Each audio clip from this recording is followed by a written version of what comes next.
Iran Israel இடையில நேத்து தொடங்கின தாக்குதல் நேத்து ஒரே நாள்லயே முடிவடைஞ்சிருக்கு. ஆனா இந்த ஒரே நாள் தாக்குதல்ல ஈரான் பல விஷயங்களை இந்த உலகத்துக்கு, குறிப்பா அமெரிக்காவுக்கும் இஸ்ரேலுக்கும் உணர்த்தியிருக்காங்க. அது என்ன அப்படிங்கிறத பத்தி தான் இந்த வீடியோல பார்க்க போறோம். அது மட்டும் இல்ல, இஸ்ரேல் தொடர்ந்து பண்ணிக்கிட்டு இருக்கிற அட்டூழியங்களை பத்தியும் இந்த வீடியோல நம்ம பார்க்க போறோம். வாங்க நிகழ்ச்சிக்குள்ள பார்க்கலாம். இது டிகோட் பை வெங்கட்.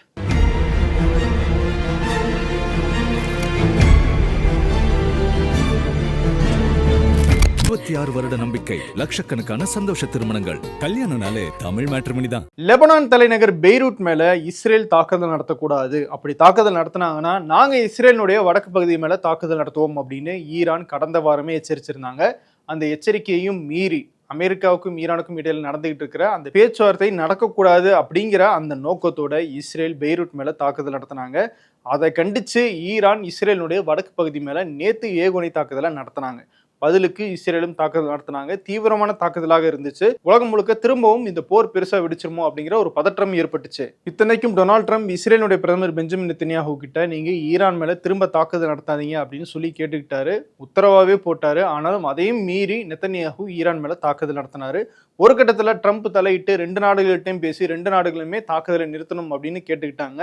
கடைசியில ஈரான் நாங்க இப்போதைக்கு இந்த தாக்குதலை முடிச்சுக்கிறோம் அப்படின்னு அறிவிக்கிறாங்க. ஒரு கண்டிஷனோட தான் அறிவிக்கிறாங்க. லெபனானுடைய தலைநகர் பெய்ரூட் மட்டும் கிடையாது, தெற்கு லெபனான் மேலேயும் இஸ்ரேல் தாக்குதல் நடத்தக்கூடாது. மீறி தாக்குதல் நடத்தினாங்கன்னா நாங்க எப்ப வேணா திரும்பவும் தாக்குதல் நடத்துவோம் அப்படின்னு ஈரான் ஒரு எச்சரிக்கையோட தான் இந்த தாக்குதலை நிறுத்தியிருக்காங்க. ஆனா பாருங்க, இஸ்ரேல் திரும்பவும் லெபனான் மேல தாக்குதலை தொடங்கிட்டாங்க. இஸ்ரேல் ஏகப்பட்ட அட்டூழியங்களை செஞ்சுக்கிட்டு இருக்காங்க அப்படின்னு சொன்னல, அந்த விஷயத்துக்கு வருவோம். இப்போ நீங்கள் ஸ்க்ரீனில் ஒரு குழந்தை பார்க்குறீங்களா? இது ஒரு 7 மாத குழந்தை. இந்த குழந்தையினுடைய கையில் ஒரு கொசு உட்காருது அப்படின்னு வச்சுக்கோங்க, ஒரு எடுத்துக்காட்டுக்கு. அந்த கொசுவை போய் நீங்கள் அடிப்பீங்களா? அடிக்க மாட்டீங்க. ஏன் அப்படின்னா, அடித்தா அந்த குழந்தைக்கும் வலிக்கும் அப்படின்னு சொல்லி அந்த கொசுவை நம்ம விரட்டி தான் விடுவோம். இதுதான் இயல்பாக எல்லாருக்கும் இருக்கிற அந்த மனிதத்தன்மை, மனிதாபிமானம். ஆனால் இப்படிப்பட்ட இந்த 7 மாத குழந்தையினுடைய தலையில துப்பாக்கியால சுட்டு கொண்டு இருக்காங்க இஸ்ரேலினுடைய ராணுவம். பாலஸ்தீனத்துல தன்னுடைய அப்பா, அம்மா, பாட்டி இவங்களோட எல்லாம் கார்ல வெளியே போயிட்டு அந்த குழந்தையும் வந்திருக்கு.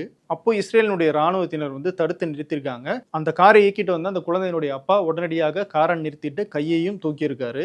ஆனாலும் இஸ்ரேலினுடைய ராணுவத்தினர் காரை நோக்கி 2 முறை சுட்டிருக்காங்க. அதுல அந்த குழந்தையினுடைய தாயும் காயம்பட்டிருக்காங்க, அந்த குழந்தையும் காயம்பட்டிருக்கு. அந்த குழந்தையினுடைய தலையில குண்டு பாஞ்சு உயிரிழந்திருக்கு. இதில் நீங்க ஒரு விஷயத்தை கவனிக்கணும். அவர் கையை தூக்கி இருக்காரு, நாங்க எந்தவித ஆபத்தையும் ஏற்படுத்தக்கூடிய ஆட்கள் இல்லை அப்படின்னு சொல்லி. அப்பயும் இஸ்ரேல் ராணுவத்தினர் தாக்குதல் நடத்தியிருக்காங்க. இது எதை உணர்த்துது அப்படின்னா, இஸ்ரேல் ராணுவத்தினருடைய அந்த ஆட்டிடியூட், அந்த எண்ணத்தை தான் உணர்த்துது. காரணம், பாலஸ்தீனியர்கள் காசால இருக்கவங்க யாரை வேணா நாங்க எப்ப வேணா சுட்டு கொள்ளலாம் அப்படிங்கிற அந்த சுதந்திரம் இஸ்ரேலுடைய ராணுவத்தினருக்கு கொடுக்கப்பட்டிருக்கு. அவங்களுடைய எண்ணத்திலையும் அது விதைக்கப்பட்டிருக்கு. குறிப்பா குழந்தைகளை கொல்றத அவங்க ரசிச்சு கொண்டாடுறாங்க, வீடியோ எடுத்து பெருமையா பேசிக்கிட்டு இருக்காங்க. இப்படிப்பட்ட மனநிலையில தான் இஸ்ரேலுடைய ராணுவம் செயல்பட்டுக்கிட்டு இருக்கு.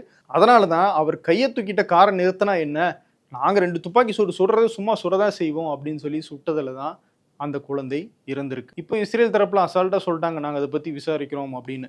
சரி, இது ஒரு சம்பவம் தானே, இதை ஏன் பெருசாக்குறீங்க அப்படின்னு கூட சில பேர் நீங்க நினைக்கலாம். ஆனா இது ஒரு சம்பவம் கிடையாது. காசாவில் கிட்டத்தட்ட 20,000க்கும் மேற்பட்ட குழந்தைகள் கொல்லப்பட்டிருக்காங்க. இந்த 20,000 குழந்தைகள்ல பாதி பேருக்கு மேல தலையை குறிப்பாத்து சுட்டு கொண்டிருக்காங்க. தலையை குறிப்பாத்து ஸ்னைப்பர்ஸ் சுடுறாங்க அப்படின்னா தேர்ந்தெடுக்கப்பட்ட ஸ்னைப்பர்ஸ் தான் இந்த வேலையை செஞ்சிருக்க முடியும். குழந்தைன்னு தெரிஞ்சும் அவங்க மண்டையில சுட்டிருக்காங்க அப்படின்னா அவங்க இதை வேணுக்குமே செஞ்சாங்க அப்படின்னு தானே அர்த்தம். இதை தான் காசாவிலையும் பாலஸ்தீனத்திலையும் இப்போ லெபனான்லையும் செய்ய ஆரம்பிச்சிருக்காங்க இஸ்ரேல். இப்படிப்பட்ட கொடூரமான செயல்களை செய்ய தூண்டுற இஸ்ரேலுடைய பிரதமர் பெஞ்சமின் நெத்தன்யாஹூவை என்னுடைய நண்பர் அப்படின்னு சொல்லி கட்டி பிடிச்சு அரவணைக்கிறாரு பிரதமர் மோடி. பிரதமர் மோடின்னு சொல்லலை, உலக நாடுகள் எல்லாருமே, குறிப்பாக அமெரிக்க டொனால்ட் ட்ரம்ப்லாம் ஏன் இவ்வளோ தூரம் இஸ்ரேலை சப்போர்ட் பண்ணுறாங்க அப்படிங்கிற அந்த கேள்விதான் நமக்கு எழுது. சரி, இஸ்ரேல் பிரதமர் பெஞ்சமின் நெத்தன்யாஹூ இதையெல்லாம் ஏன் செய்யறாரு, தன்னுடைய நாட்டுக்காகவா அப்படின்னு கேட்டீங்கன்னா அதுல எவ்வளவு தூரம் உண்மை இருக்கு அப்படிங்கிறது நமக்கு தெரியல. ஆனா ஒரு விஷயம், தனக்காக அவர் இதையெல்லாம் செய்யறாரு அப்படிங்கிறது மட்டும் உறுதியாக தெரியுது. அவர் மேல ஏகப்பட்ட வழக்குகள் இஸ்ரேல்ல இருக்கு. நிறைய ஊழல் பண்ணாரு, முறைகேடு பண்ணாருன்ட்டு அந்த வழக்குகள் எல்லாம் விசாரணைக்கு வரவிடாமையே கடந்த 2-3 ஆண்டுகளாக தப்பிச்சுக்கிட்டே இருக்காரு. அதுக்கு காரணமாக இந்த போர்களையும் அவர் முன்வைக்கிறாரு. எப்பெல்லாம் விசாரணை வருது அப்படிங்கிற மாதிரி சிச்சுவேஷன் வருதோ அப்பெல்லாம் திரும்பவும் இந்த மாதிரியான தாக்குதல் நடத்தி நாடு ஒரு ஆபத்துல இருக்கு, இந்த நேரத்துல வழக்கு விசாரணை நடந்தா அது சர்வதேச அளவுல வேற மாதிரியான பிம்பத்தை ஏற்படுத்திடும், அது நமக்கு போர்ல ஒரு பின்னடைவை ஏற்படுத்திடும் அப்படிங்கிற காரணத்தை சொல்லியே எஸ்கேப் ஆகிட்டே இருக்காரு. சரி, நீங்க சொல்றது எப்படி நாங்க நம்புறது அப்படின்னு உங்களுக்கு கேள்வி வந்துச்சுன்னா, நான் சொல்றதை விடுங்க, டொனால்ட் ட்ரம்ப் சொல்றதை கேட்டா நம்புவீங்களா?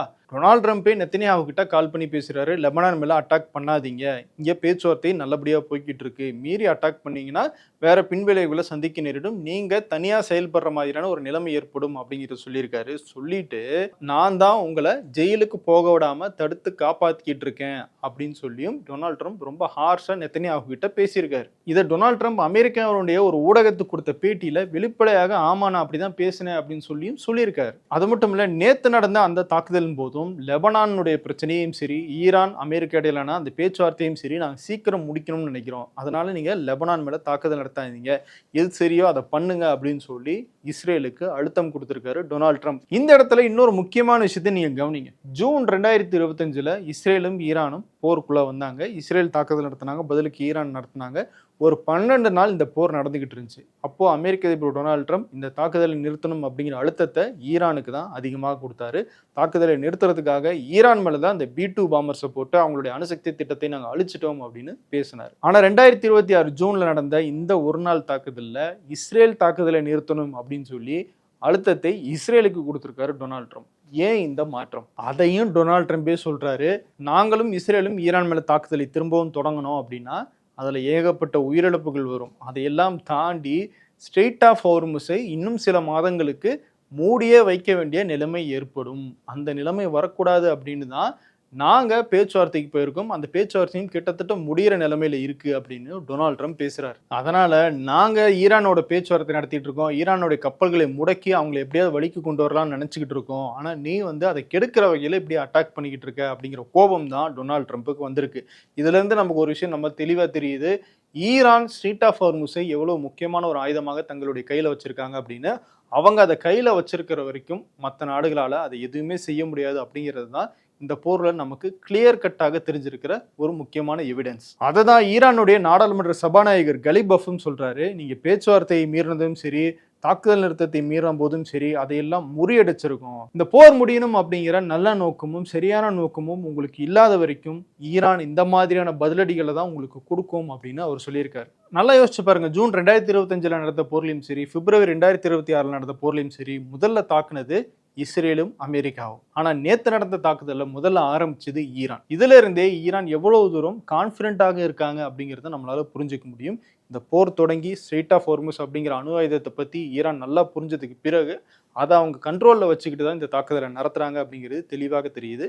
அதையும் தாண்டி இந்த 2 மாத காலத்துக்குள்ள ஈரான் தங்களுடைய ஆயுதங்களை திரும்பவும் உருவாக்கி இருக்கிறதாகவும், ஏகப்பட்ட ட்ரோன்கள், அவங்களுடைய ஏவுகணைகளை திரும்பவும் ரீஃபில் பண்ணியிருக்கிறதாகவும் சொல்றாங்க. ஸோ இந்த நம்பிக்கையில தான் ஈரான் திரும்பவும் போருக்கு போகிறது கூட ரெடியா இருக்கும் அப்படின்னு சொல்றாங்க. ஸோ இந்த தாக்குதலை வச்சு நாங்கள் பேச்சுவார்த்தையிலையும் எந்த விதமான சமரசத்தையும் செஞ்சுக்க மாட்டோம் அப்படிங்கிறதையும் ஒரு மெசேஜாக ஈரான் அமெரிக்காவுக்கு கொடுத்துருக்காங்க. அதை விட ஒரு படி மேலே போய் மிரட்டல் இன்னும் அதிகப்படுத்துற மாதிரி ஸ்ட்ரெய்ட் ஆஃப் ஹோர்முஸ் மட்டும் கிடையாது, செங்கடல் பகுதியில் இருக்கிற பாபல் மண்டப் ஸ்ட்ரெய்ட் அதுவுமே எங்களுடைய கண்ட்ரோல்ல, ஏமனுடைய ஹவுதிகளுடைய கண்ட்ரோல்ல தான் இருக்கு. ஸ்ட்ரெய்ட் ஆஃப் ஹோர்முஸையும் பாபல் மண்டப் ஸ்ட்ரெய்ட் அந்த 2 பகுதியுமே நாங்கள் முடக்கிட்டோம் அப்படின்னா உலகமே வர்த்தகம் இல்லாமல் முடங்கிரும், என்ன விளைவுகள் ஏற்படும் அப்படிங்கிறத யோசிச்சு பார்த்துக்கோங்க அப்படிங்கிற மிரட்டலையுமே ஈரான் கொடுத்துருக்காங்க. சரி, ஈரானை தான் ரொம்ப பெருசாக பேசிக்கிட்டே இருக்கீங்க, ஈரானுக்கு இந்த போர்ல எந்த விதமான பாதிப்புமே இல்லையா அப்படின்னு கேட்டீங்கன்னா ஏகப்பட்ட பாதிப்புகள் இருக்கு. குறிப்பா பொருளாதார ரீதியாக ஏற்கனவே அவங்க பொருளாதார பிரச்சனையில் இருந்தாங்க, இப்போ அமெரிக்கா அவங்களுடைய கப்பல்களை எல்லாம் முடக்கி இருக்கு. இதனால எண்ணெய் வர்த்தகம் அப்படிங்கிறது